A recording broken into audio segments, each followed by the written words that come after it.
자, 각 교별로 이 세 가지 문제가 나왔는데 이 세 가지 문제에 대해서 답변을 좀 하도록, 아니, 발표하고 예, 하도록 할게요. 직접 내린 거 하면 되나요? 이걸로 안 되면은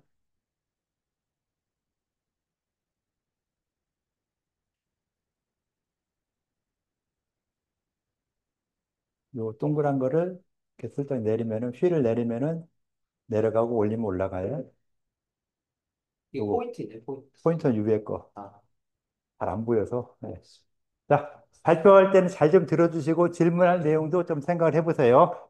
예, 그럼 저희 동의보감, 그래요. 동의보감 잡병, 진맥, 용약 과제에 대해서 이제 1조와 관련해서 발표를 하겠습니다. 1조의 그 내용을 보면 동의보감에서 부위 표병, 침위 리병, 지위한, 삭위열이라 하였는데 이를 현대 임상에서의 맥박 혈압 검사 비교해서 이제 공통점, 차이점 설명하고 이 원리가 이제 황제내경 8강과 어떻게 연결되는지를 설명하라고 이제 설명하는 것이 저희 내용이었는데요. 그럼 하나씩 이렇게 보시죠. 먼저 이 동의보감의 맥진 문구에 대해서 먼저 설명을 드리면 부위 표병, 그러니까 이제 뜰 붙자잖아요. 맥이 뜨는 거야. 그래서 잘 느껴지면 병이 표증이라는 거죠. 뭐 겉에 있다는 얘기겠죠. 맥이 이렇게 위로 올라와서 우리가 이제 떠서 느껴진다라는 것이죠. 그 다음에 침위리병, 가라앉는 거죠. 가라앉으면 병이 속에 있다. 리증이다. 내부 장부의 병이라는 의미예요. 약간 직관적으로 이제 와닿는 부분입니다. 그리고 지휘학과 사구열도 우리가 직관적으로 생각해 볼 수 있는데, 지라는 건 이제 느리다는 얘기잖아요. 그래서 맥이 느리면 우리가 이제 신진대사가 느려지는, 즉, 한증이 온다는 얘기가 됩니다.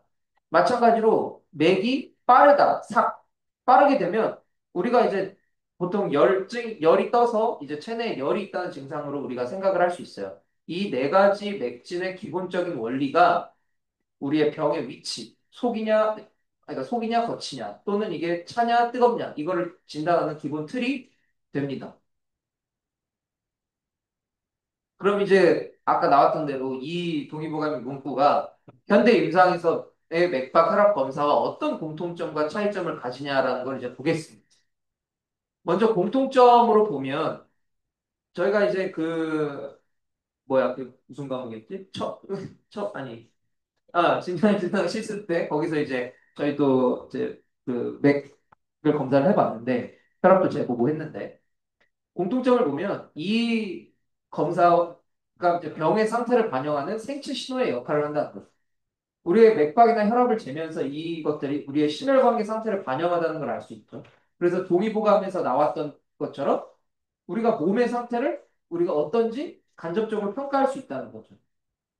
뭐 예를 뭐 얘는 이제 보시면 되고 또 표리 구분도 마찬가지입니다. 우리가 혈압에서 그 수축기, 이완기 혈압을 쟀었잖아요. 이런 것처럼 이런 네 개 강하고 약함이 우리 몸에 있던 표와 리의 상태를 유추하는데 도움을 줄 수 있고 이렇게 혈압이 뭐 높냐 낮냐, 맥박이 빠르냐 느리냐 이런 것들이 이런 열증이나 뭐 한증이나 아니면 내부에 표의 병이 있다, 리의 병이 있다 이런 것들과 공통점 그러니까 연결할 수 있는 이런 공통점이 있다는 걸 알 수 있습니다.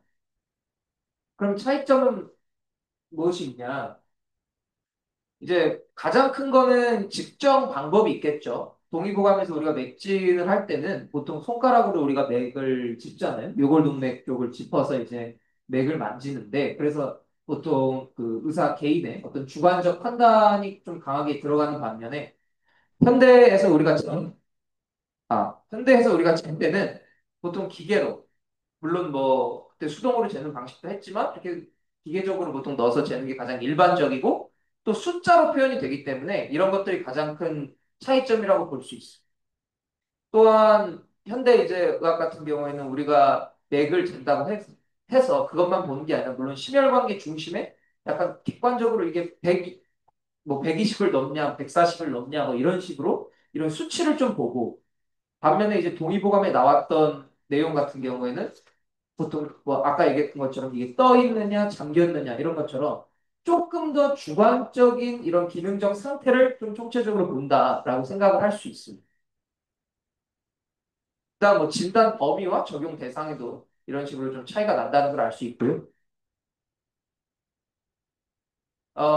그다음 이제 질문이었던 황제내경 8강과의 연결성을 보면 우리가 8강은 그 진단의 기본 원리가 되는데 뭐 아까 얘기했던 거랑 좀 비슷한 내용이 있어요. 그래서 보면 부하냐 표하냐 또는 그러니까 부는 떠 있다는 거죠. 떠 있는 것은 이제 표와 연관이 되고 침하다라는 것은 가라앉아 있다는 건 이제 속에 있는 리층과 연관이 되고 지는 이제 느리다는 건 한층과 연관이 되고 빠르다는 건 이제 열층과 연관이 된다라는 것을 이 동의보감의 가장 기본적 원리가 이제 8강과 연결이 돼 있다는 걸 볼 수 있는데요. 볼 수 있습니다. 이런 식으로 아까 얘기했던 것처럼. 그래서 결론적으로 보면 동의보감에서 아까 얘기했던 이 부위표병, 치밀입병, 지위한, 사비열 이 네 가지 원칙은 네 개 상태로 우리의 병의 위치와 성질을 판단하는 아주 고전적인 진단법이라고 볼 수 있습니다. 뭐 현대 임상에서 아까 얘기했던 그 맥박 혈압 검사는 우리가 수치가 뭐 특정 수치를 넘냐 안 넘냐 이런 걸로 평가를 하지만 동의보감에 나왔던 우리 한의학에서 맥지는 어떤 한의사가 주관적인 그런 좀 의견을 반영한다는 점에서 이런 것들 범위가 좀 다르다고 할 수 있고요. 황제내경의 8강 중에서 표리 한열과 직접적으로 연결이 되면 이런 것들이 한의학 진단에 우리가 맥진할 때 근본 이론으로 자리 잡고 있다는 것도 알 수 있겠습니다. 예, 네. 질문 질문 좀 질문 해주십시오. 있으세요?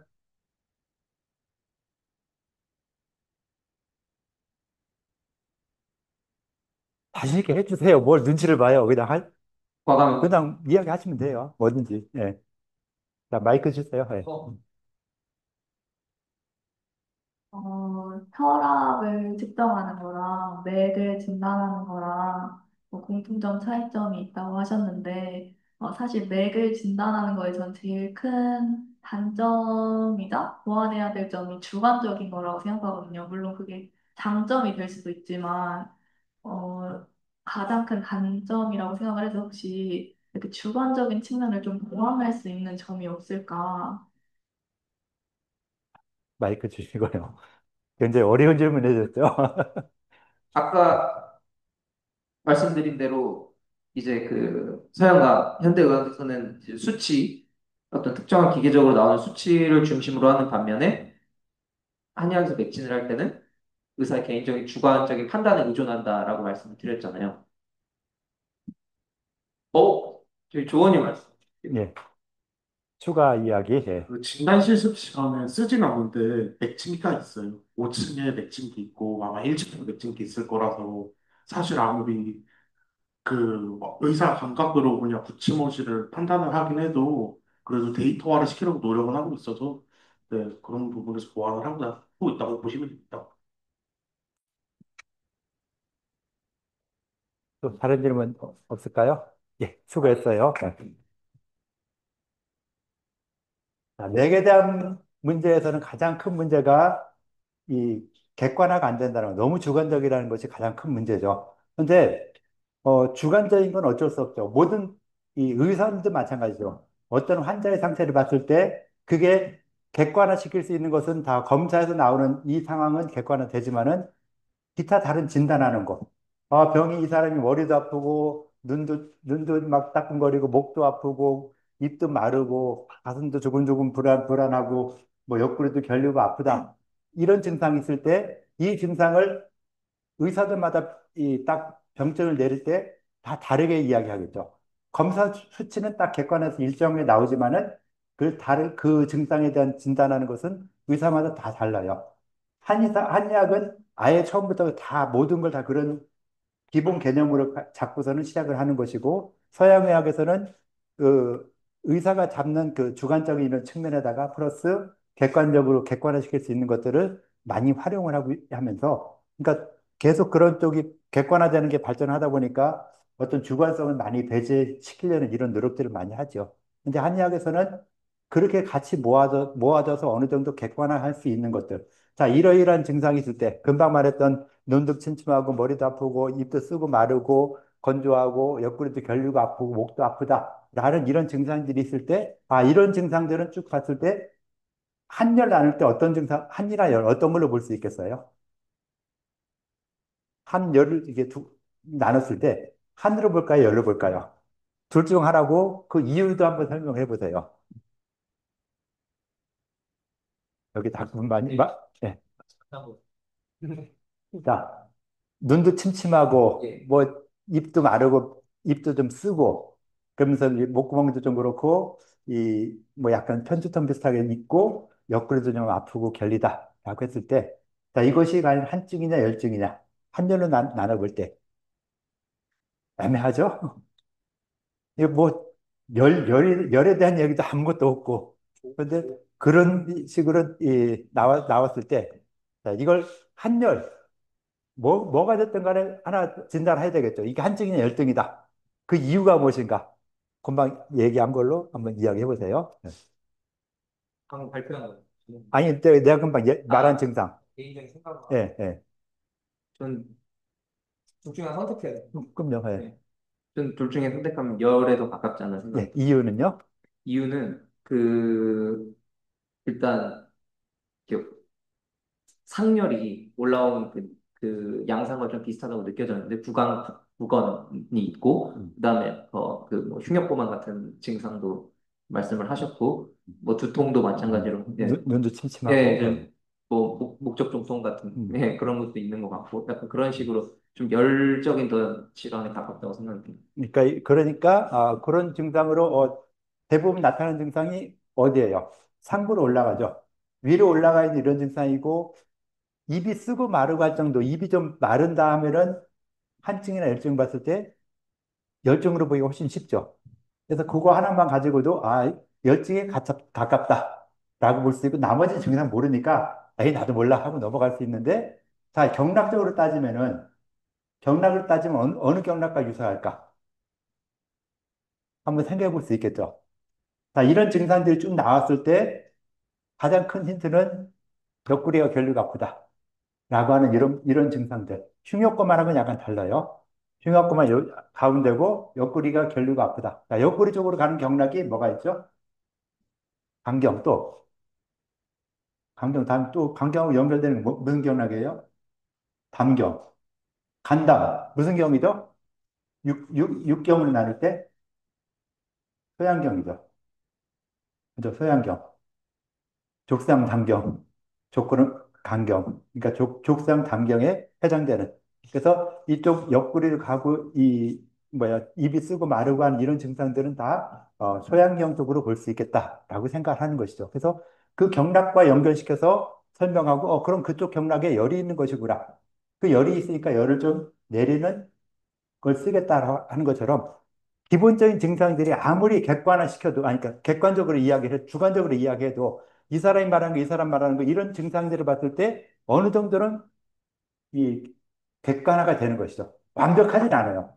주관이 굉장히 뚜렷하지만은 그냥 많은 사람들이 딱 그 증상을 들었을 때, 이건 열에 속하고 경락적으로 따지면 소양경에 속할 것이다. 또는 거름경에 속할 것이다라고 많은 사람들이 인정을 하죠. 그걸 또 아니라고 우기는 사람도 있어요. 아니라고 우기는 사람도 있지만 그래도 8, 90%의 사람이 봤을 때는 이건 소양경이고 열증이다라고 그나마 나름대로 객관화는 아니지만은 좀 약간 객관성을 가질 수 있는 이런 증상들이 모아지는 것이죠. 그래서 한약에서는 그런 걸 많이 모아놓고서는 객관화를 시키지 못했지만은 전체적인 내용을 봤을 때는 어느 정도는 객관화가 되는 것이죠. 그래서 자, 내 몸에 열이 나니까 맥상이 빠르다, 느리다. 몸에 열이 날 때 맥상이 빠를까요, 느릴까요? 그 이유가 뭘까요? 열이 나니까 빠르다. 자, 그거 말고 또 다른 이유를 대야 되겠죠. 맥상이 빠른데 그러니까 그 내용인데 그걸 좀 다른 말로 표현하라는 것이죠. 몸에 열이 날 때 맥이 빠르게 된다. 그 이유가 무엇일까? 어떻게 설명할까? 어떻게 설명해야 되죠? 자, 내가 열이 나요. 맥을 잡으니까 맥이 빠르다. 그 현상을 어떻게 설명할까요? 금방 얘기한 거 딱 같은 내용인데 약간 말만 바꿔서 이야기하는 것이죠. 네? 혈열? 그러니까 열이 나니까 열이 날 때 몸의 상태, 어떻죠? 열이 날 때 몸의 상태가 뜨거울 때 이 공기 흐름, 액체 흐름, 물이 끓으면 어때요? 물을 끓여놓으면은 가만히 막 움직이죠. 자, 물이 차가워서 영하로 떨어져서 얼었다 하면은 움직임이 어때요? 없죠. 그래서 그런 움직임의 상태를 봤을 때 열하고 한의 차이가 분명하게 드러나죠. 그러니까 많이 움직이니까 맥도 어떻게 돼요? 빨라질 수밖에 없는 거죠. 여러분들이 알고 있는 내용 똑같은 거잖아요. 그럼 말이 약간 바꾼 거지. 별거 아니잖아요. 그죠? 그래서 한열도 그런 식으로 나눠서 설명해 보면, 아, 열 있는 사람들은 맥이 빠르다. 아까 얘기했죠? 다 알죠? 이제 알고 있는 내용들을 이제 한의학적으로 설명해 주고 또는 자연현상적으로 설명해 주면은 그게 주관적이지만은 어느 정도는 객관화되는 것이죠. 우리끼리는 객관화가 되는 그런 부분이 뭐 한의학에는 많은 부분이 그렇게 되다 보니까 한의학에 이게 서양의학 공부한 사람들이 한의학은 이거 객관성이 전혀 없어. 말도 안 되고 지멋대로 하는 거야라고 되는 이런 부분이 좀 있어서 문제가 되는 것이죠. 그런데 우리 나름대로도 그게 100%뭐 객관적이지 않더라도 커다란 내용을 봤을 때는 어느 정도의 객관성은 다 있다라고 볼 수 있는 이런 부분이 있다라고 볼 수 있을 것 같아요. 한 개만 더 발표 간단히 할까요? 한 개 더. 2분 남았어요. 2분. 에 알았어요. 그만하고, 이런 식의 문제도, 나왔을 때 답은 없는 거예요. 답은 없지만은 그래도 한번 다양하게 생각해 볼 수 있는 이런 부분들이 있죠. 그래서, 어, 이것도 나도 인공지능한테 문제 한번 내봐라 하고, 이건 아닌데 다시 바꿔라. 이런 식으로 몇 번 고치고 나니까 이런 문제가 나오게 됐어요. 그래서 인공지능 활용하는 거 할 때 나온 답변 그대로 쓰면 안 되고 그 답변 한번 읽고 확인해야 되겠죠. 읽고 확인하고 이걸 과연 내도 될까 안 될까 검토하면서 여기서 잘못된 거는 좀 수정을 하자. 또는 이상한 거 내가 원하는 방향과 다르니까 내가 원하는 방향으로 다시 질문해서 질문을 한 번도 끝낼 게 아니라 아까도 본 것처럼 단계별로 질문하면은 좀 더 좋은 답변 그리고 수준을 아까 저 친구 똑같은 답변 나왔는데 그죠? 똑같은 답변 나왔잖아요. 그때는 자, 이 수준을 뭐 한의학 전문가의 수준으로 다시 한번 답변을 해줘. 가가면 또 약간 답이 다를 수도 있을 것 같아요. 그래서 그런 식으로 그 인공지능 활용하면서 답변을 정확하게 받을 수 있게 하는 거. 그러니까 인공지능이 지금 GPT-5가 나왔죠. 5가 나오면서 예전에 있었던 뭐 많은 모델들이 다 통합이 돼버리고 해서 그 예전에는 뭐 이 인공지능 뭐 프롬프트 굉장히 중요했는데 요번에 바뀌면서는 그 프롬프트도 지가 알아서 어느 정도 웬만한 것들은 다 해결해 나가는 이 정도로 발전이 되더라고요. 그래서 하여튼 그렇게 됐고 인공지능 활용하는 것은 그렇게 자꾸 여러 번 물어보고 수정하고 하는 것이 좋겠다라고 볼 수 있을 것 같아요. 자, 질문 없을 거고 수업 여기까지 할게요. 수고들 했어요.